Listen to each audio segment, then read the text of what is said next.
Hi mga farmers! Welcome back to my channel, Thessalonica's Farm.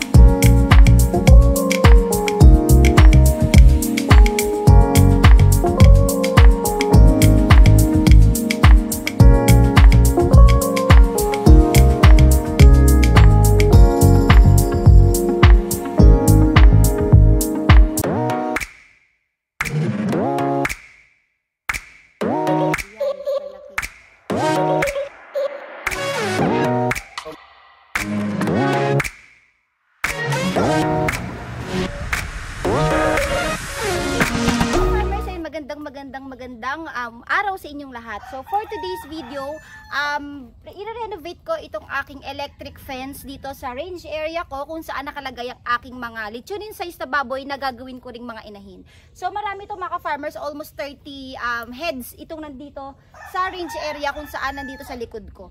Ayan, kung mapapansin nyo kasi, ito yung dati kong ginawa na design dito na ang poste lamang ay kahoy, tapos alambre lang yung naka-electric fence, tapos may barbed wire. So yun, okay naman siya, pero pag nga lang tumagal yung panahon, so may tendency talaga na mabubulok yung mga poste natin. At ito, nakita ninyo, halos natutumba na siya. At yun na yung nagiging dahilan na natalon yung baboy ko dito. So dumadaan na sila dito sa tumbang bahagi ng aking electric fence.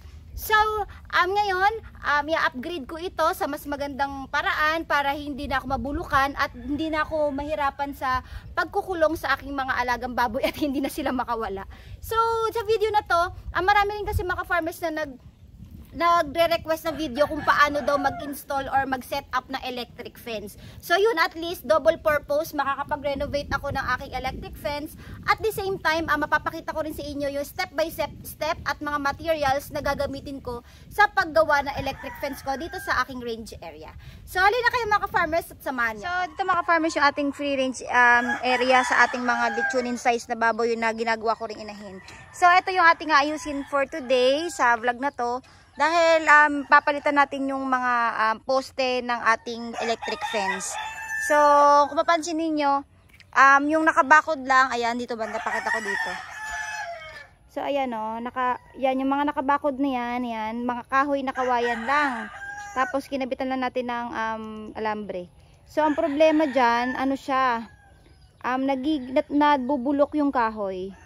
So yun naman talaga yung laging problema kapag kahoy yung ginamit yung materyales sa mga ganitong klaseng gagawin niyo na kulungan. So ang problema talaga ay nabubulok tsaka natutumba.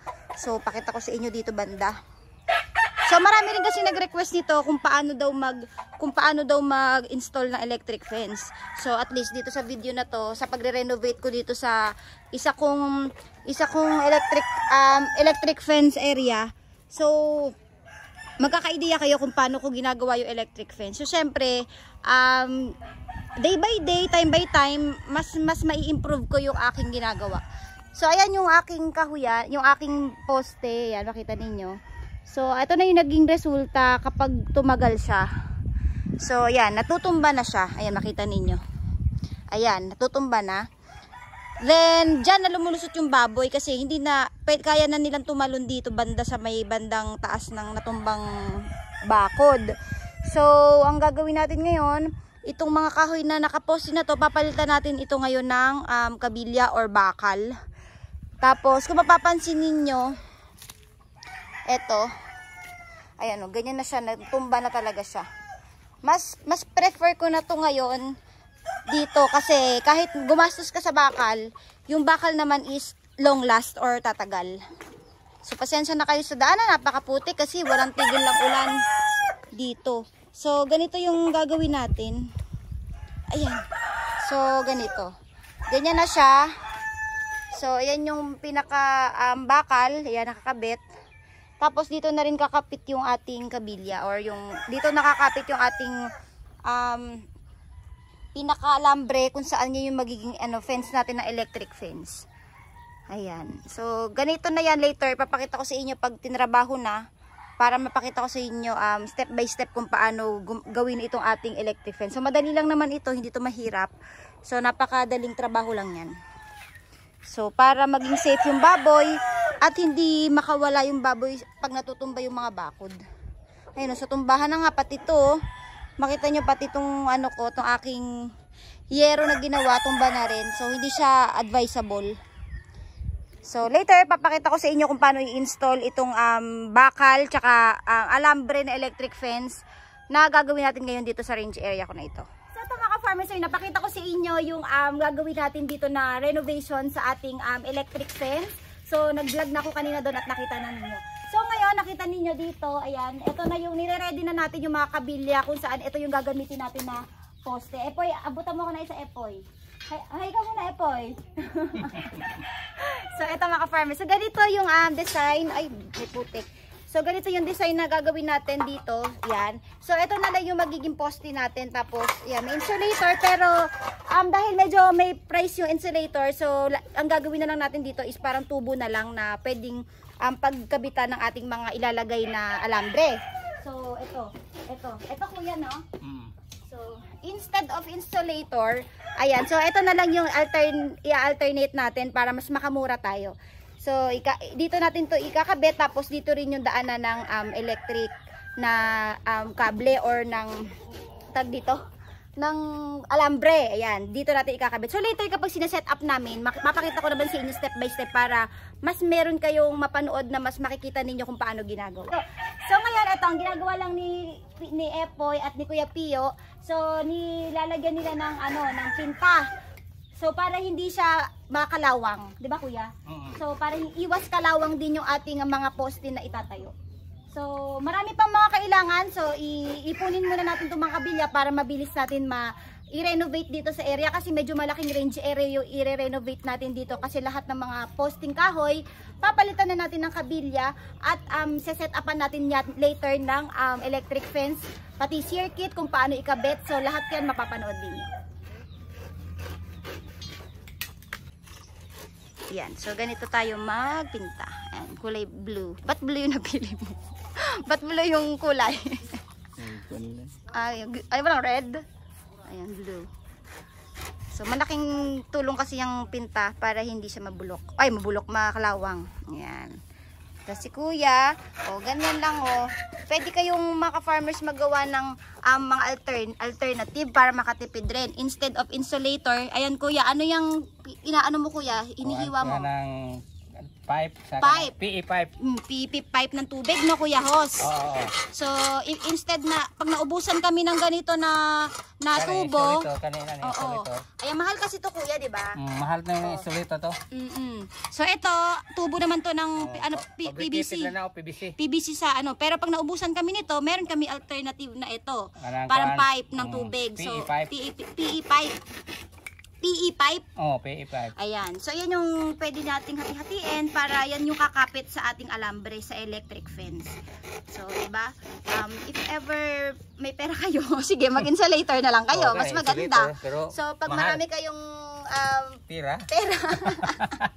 Pero pag wala, ayan, ganyan. Pwede kayong gumamit ng ito. Pinakikita ko sa inyo para may idea kayo sa ating gagawing material. Pwedeng gamitin tong PVC, pwedeng gumamit din ng insulator. So, if ever meron pa kayong mas maraming idea na gamitin, mas maganda para mas marami kayong matry. Maraming pira, insulator. Ayan, insulator. So, pero mas maganda talaga to kasi yan talaga yung magandang humahawak sa alambre. So, yan. Pero, pwede naman din na yung alternative na ganito. Makakatipid din kayo. Okay. So yun mga farmers, yun nga palang ikakabit natin na baka may magtanong sa inyo kung ano yung gamit natin na pinaka-wire. So meron talaga na nabibili sa Lazada na yung electric wire na yun na talaga yung may kuryente. Pero ang gamit lang namin dito, alambre. So ito papakita ko sa inyo. Ayan. So ito yung gamit namin. Bali ito, nagamit na to. Bali, ito na yung nagamit last time. Pero may bago tayo dito. Pero mas prefer ko sa inyo, if ever gagayahin nyo tong ating electric fence, so mas prefer ko yung alambre na mas makapal, yung ganito. So kahit na kinakalawang siya, matibay siya, hindi siya agad-agad na puputol.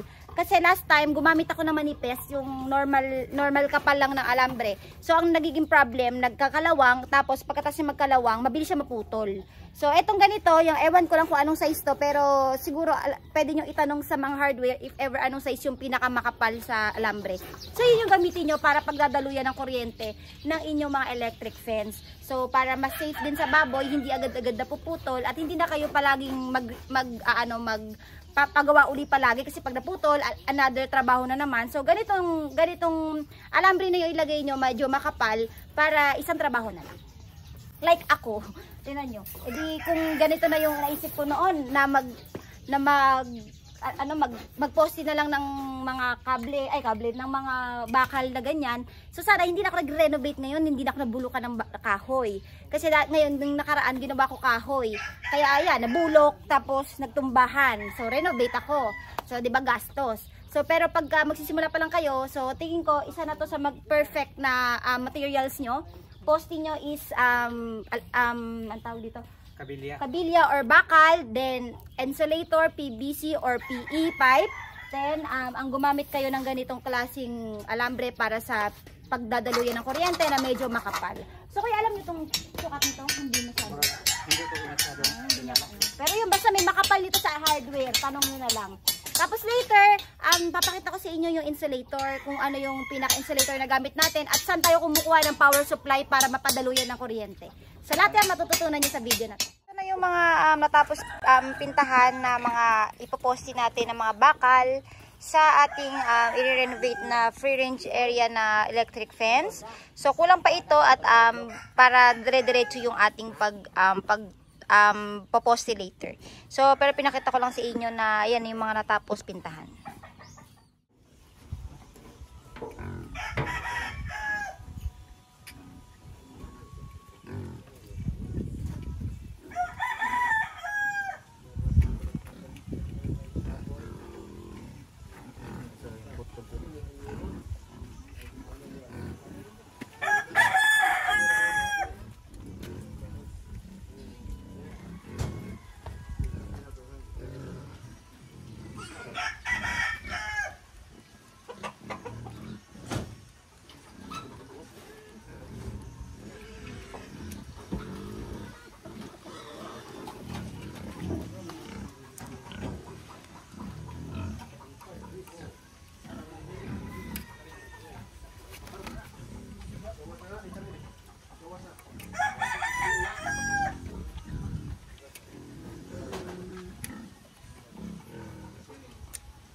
Bakit ginalagyan ng ganyan, kuya? Para matibay. Hindi yun dahil sa daloy ng kuryente. Hindi, kasi Diretso naman yan, no? oo, para lang matibay siya.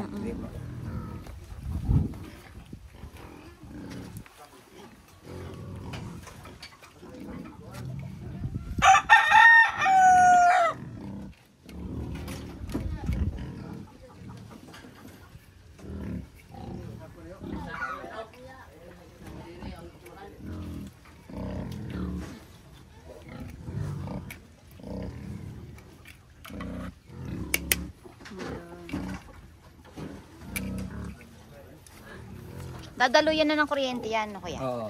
Ano dyan ang may ground? Gitna, baba? Pwede sa baba, connection na lang to. Pero magkaroon din ng ground yan, tatlo. Oo.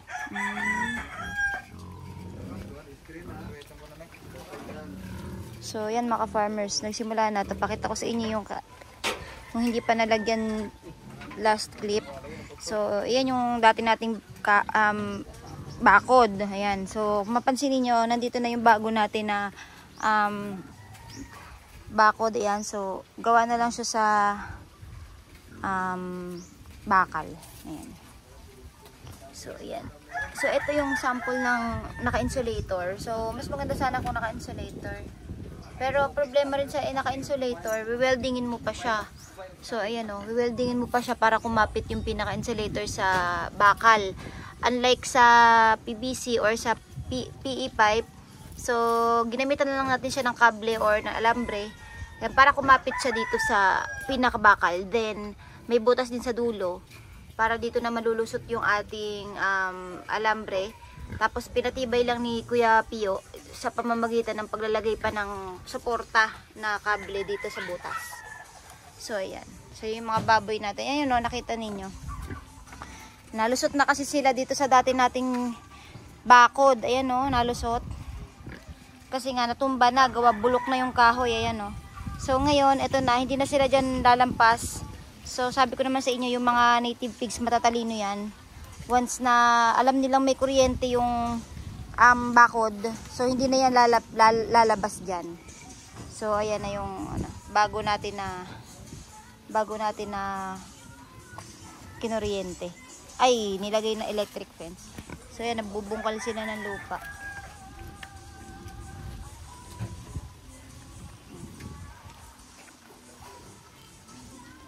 So, maganda-ganda na yung panahon ngayon dito sa Bohol. Gawa, uminit na.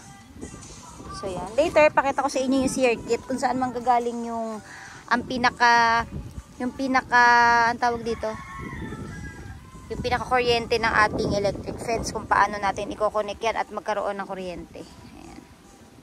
So, malaki to mga farmers. Hanggang dun pa to sa baba. Ayun, hanggang baba pa. So, inayos na rin yan lahat. Meron na rin yan lahat na mga bakal na poste. Yan. Tsaka bagong mga alambre na sa bagong tawag dito, bagong lagay, bagong install.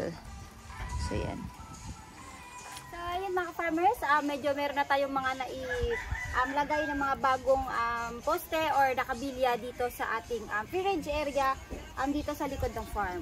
So napaka-importante nito mga farmers dahil malaking tipid ito dahil hindi ko na kailangan mag-construct pa ng maraming mga kailangang kulungan. So malaking tulong ito mga farmers dahil ang paglalagay ko ng electric fence dito sa farm is malaking tipid ko dahil hindi na ako nagpapagawa ng malalaking establishments or like kulungan nila para sa kanilang mga baboy.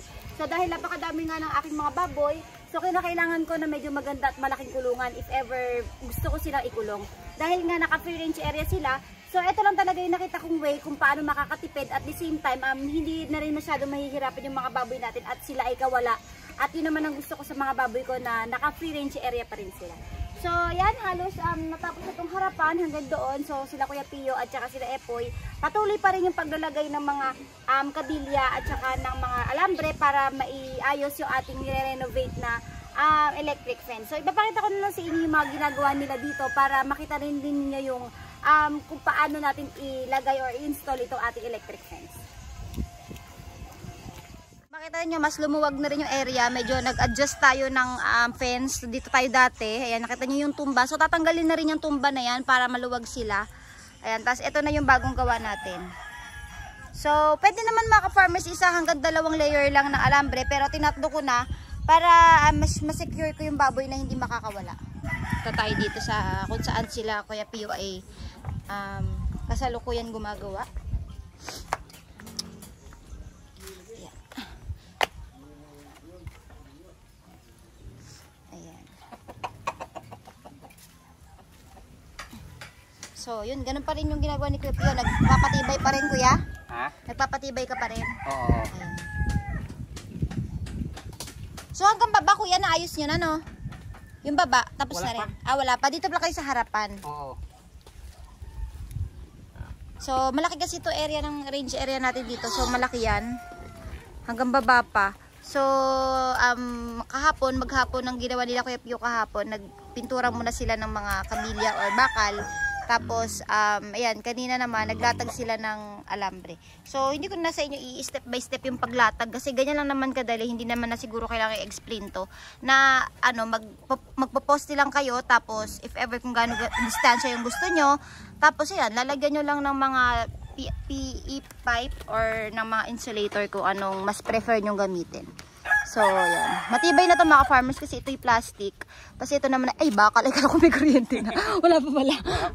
So, ito palang electric fence na ito mga farmers. Itong kuryente nito, hindi to mataas ang voltage. So, panggulat lang sa baboy yan. At hindi, baka may magtanong kasi kung nakakasama sa baboy pag nakuryente. So, hindi po, dahil yung voltage nito, maliit lang at hindi sobrang nakakasama kahit sa tao or baboy. Nakakagulat lang siya. So, kasi once ang baboy nagulat, sa ganyan na klase na electric fence. So hindi na inuulit dumikit dahil matalino naman yun sila. Alam nila may kuryente na. So lalo na dito sa farm ko na sanay na sila na naka-electric fence. Ayan.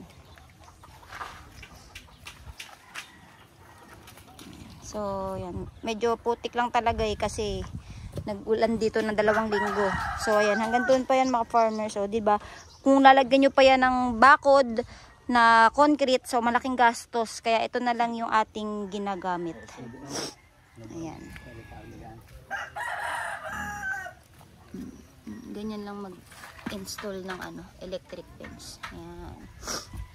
Dali ng hindi nyo na kailangan itanong yan kasi pag nakita nyo yung itsura, madaling-madali nyo na siya i-set up. So yan, itong bakal, hindi nyo na kailangan humukay, tusok lang. Tusok nyo lang yan sa lupa. Yan, tapos 3 layer. So, ganyan. So, maganda na maging itsura nito mga farmers once na matanggal itong mga dating kulungan. So, kuya, tatanggalin nyo itong mga nagtumbahan, pati yun doon sa loob. Ayan, tatanggalin niya nila Kuya Pio. Yan yung mga nagtumbahan na kahoy para malinis yung loob tingnan. Lalo na pag uminit dito, so malinis na yan tingnan yung loob. Ayan. Tingnan niyo yung mga baboy ko. Baka may mangbash na naman na madudumi. Gusto nila yan ayan.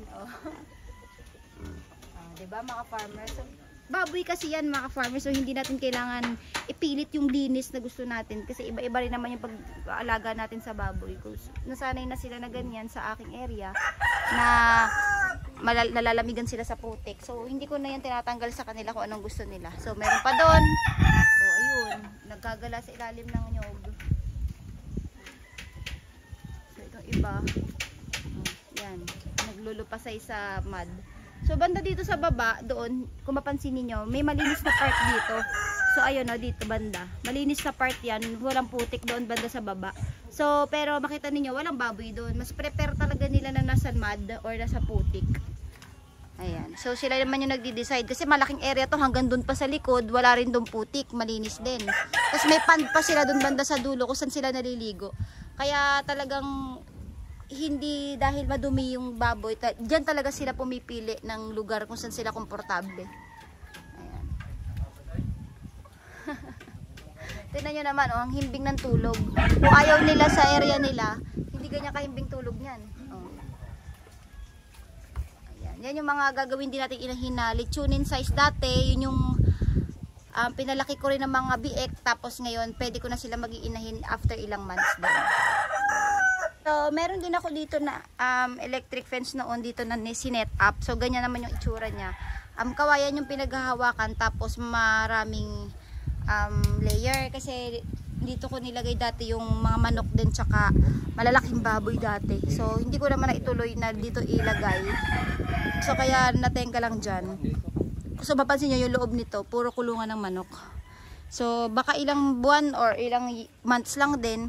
So, masira na rin yan, mabulok na rin yung mga kawayan. Kagaya nung nakita nyo dito sa may harapan, medyo nabulok na at tatumba. So, mas maganda at prefer talaga natin. Ganito na lang yung design. So, napakadaling gawin, tapos hindi pa bulukin. So, punta naman tayo dito sa circuit kung saan dito nakakonect yung magagawin nating kuryente ng electric fence. Ito yung magbibigay ng supply ng voltage dito sa ginagawa nating fence. So ayan yung fence, tapos ayan. So ayan So ayan yung bagong lagay. Hanggang doon. Tapos andito yung pinaka wire natin. So ito.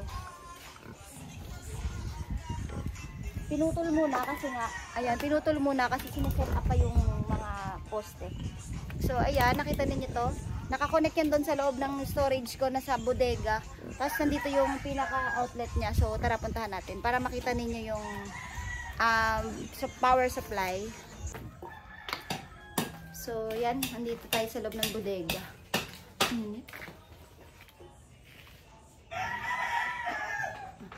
So ayan, nandito tayo sa loob ng bodega at makita ninyo.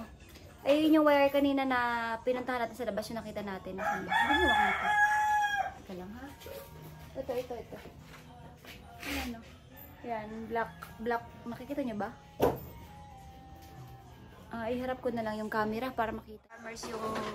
Yung pinaka kung saan dadalo yung kuryente. Nakalabas yan kanina, sa nakita nyo kanina sa akin. Tapos ayan yung kanyang connection. Ayan. So naka-connect yan dito. So dito rin yung mga incubator natin. Dito kasi tayo nag-incubate. So ito yung ating circuit, mga farmers. Ayan, electric energizer. So ayan. Medyo madumi lang. Ayan. So if ever gusto nyo mag electric fence, pwede naman kayong mag-ano ng electrician para sila yung mag ayos niyan. Pero madali lang kasi yan. Ayan, oh. Meron naman sa kaselpakan. Tapos may voltage na rin yan. Tapos ito rin yun. Dito lang siya ikinakabit yung pinaka mga wires niya. So yan, hindi ko masyado ano to kasi si Kuya Pio yung nag-aayos niya ng electric circuit natin. So mas maganda if sa talagang sa electrician nyo ipapaayos para wala maging problema yung electric fence nyo.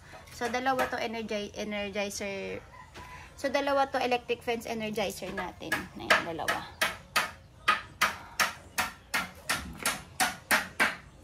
So yan lang, sinasaksak lang yan dyan. Tapos once na nakakonnection na yung pinaka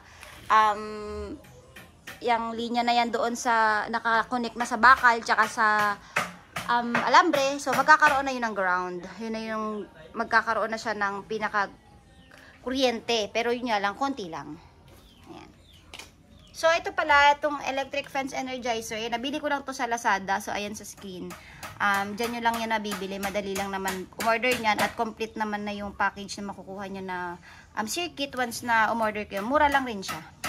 So yun mga farmers, so natapos na nila Kuya Pio at ni Epoy ang ating clearance area na bagong mga pundasyon or bagong mga poste. At ayan, napakita ko na sa inyo na natanggal na rin yung mga natumbang kahoy dito sa ating range area. So okay na okay ito, nagmukhang mas malinis at nagmukhang mas matibay yung ating electric fence ngayon. So halika kayo mga farmers, ipakita ko sa inyo. So ito mga farmers, ayan, so ito na yung ating bago na ni-renovate na electric fence. Ayun. Ay, naku, nag-aaway. So, yeah, mas maganda na siya tingnan ngayon at mukhang hindi na siya mas mahirap i-maintain. So, dahil if ever may matumba na bakal, so itutusok na lang natin ulit yan if ever. Pero yung mga ganitong klase, hindi na siya matutumba dahil napakatibay na niyan at very, very good na yung technique natin ngayon dito. So, yan. So, yan, no, hanggang nasa baba sila, naglililisaw yung ating mga baboy. Ayan. So, ang duduming baboy dito sa Lonico Park. Ay, Diyos ko. Mahilig si madudumi. Ayan. So, lakad tayo hanggang dito sa kabila para mas makita niyo yung dinadaanan natin. Yan na yung mga na-renovate. Ayan. Napalitan na yung mga old na poste. So, ito yung kanina mga farmers na may kahoy na bagsak na. So, ayan, tinanggal na nila Kuya Pio. Malinis na siya tingnan ngayon at hindi na sobrang dumitingnan. Ayan. May kuryente na Kuya? Oo. Nanay kuryente? Pila ka watts yan? Ay, volt. Murag, kung anong sir to? 12? Ilan? 12 volts, no? So, pang kurat lang talaga, pang gulat lang talaga siya sa mga baboy. So, 12 volts. So, ayan yung pinakita ko sa inyo kanina na wire. So, Kuya, saan yan ikukonekta? Saan nakakonekta yan? Sa adapter. Adapter, tapos dito, nakakabit na siya Nakakabit sa wire. Sa wire, sa una. Pwede sa kanini ang naipakpak. Oo, sa pangalawa. Oo, sa katlo. Okay, so, i-connect na para dumalo yung kuryente. Ayan. So, ganun ang mga farmers yung gagawin nyo. Ayan. So, i-connect nyo lang. Tapos, 12 volts lang yung ating kuryente dyan. So, hindi siya sobrang lakas. Ayan. So, yan na yung itsura niya. Oh, 'di ba? Maganda na siyang tingnan. So, hanggang doon 'yan. Hanggang baba. Okay? So, ganun lang kadali mga farmers ganyan lang kadali install na electric fence. So, ganyan lang yung design namin dito sa farm. At madali niyo siyang magagawa. Lalo na kung yung area niyo hindi sobrang laki. Maliit lang yung area nyo, mas madali siyang gawin dahil maliit lang yung i-cover nyo ng space. So, compared sa akin, no, hanggang doon kasi yan, hanggang baba. Ayan, so lahat yan nakapalibot na electric fence. Bubungkal. Ayan. So, So, inaayos pa ni Kuya Pio yung ating, ayan, pakita ko sa inyo na ginalagyan ng daluyan ng kuryente. So, tatlo to kuya, may kuryente tanan. Oo, kung isasaksak to dito ng adapter. Oo. Yung ating circuit doon. Isasaksak mo na kuya? Oo, isasaksak. O, sige, sadang kita.